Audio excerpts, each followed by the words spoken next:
wanita di pohon beringin. Malam itu, udara terasa lebih dingin dari biasanya, meskipun seharusnya sudah masuk musim panas. Aku sedang berjalan sendirian di jalan setapak yang biasa kulalui setiap malam sepulang kerja.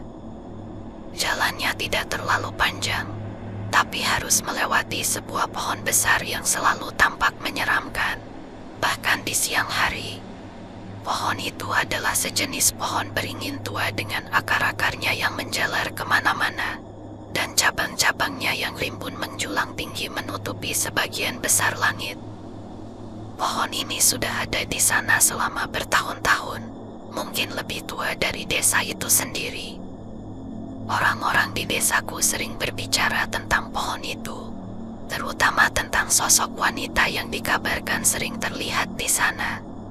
Aku tidak pernah percaya pada cerita-cerita itu.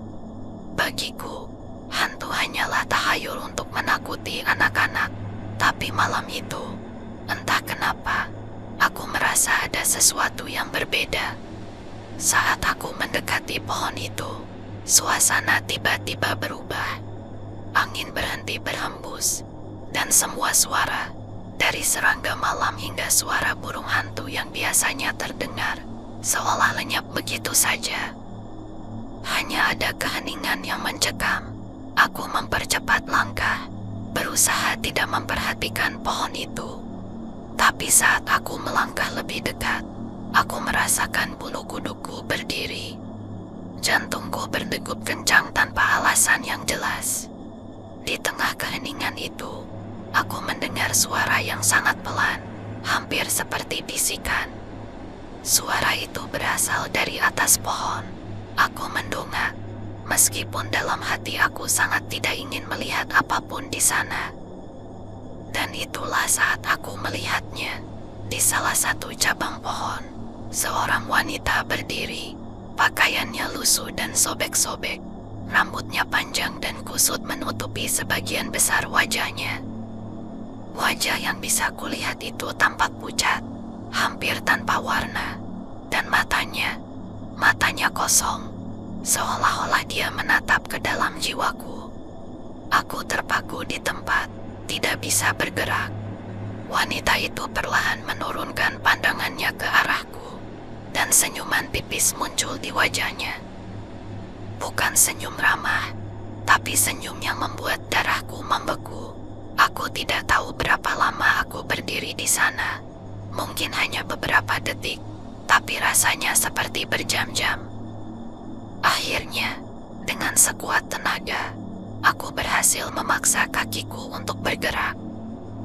Aku berlari secepat mungkin, tidak peduli bahwa aku meninggalkan tas kerja dan barang-barangku di jalan. Aku tidak berhenti sampai aku tiba di rumah.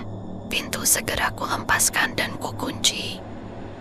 Tubuhku gemetar, keringat dingin mengalir di wajahku, dan nafasku tersengal-sengal. Aku mencoba meyakinkan diriku bahwa itu hanya halusinasiku, bahwa aku terlalu lelah dan pikiranku hanya mempermainkanku.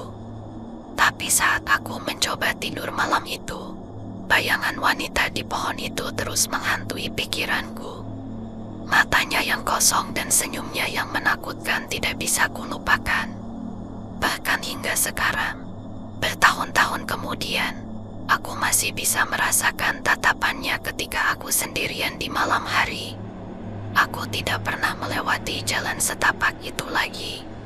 Orang-orang di desaku mengatakan bahwa sosok wanita itu adalah arwah penasaran yang meninggal secara tragis di bawah pohon beringin bertahun-tahun yang lalu. Mereka mengatakan bahwa dia mencari seseorang untuk menemaninya dalam kesendiriannya yang abadi. Aku hanya berharap itu bukan aku yang dia pilih.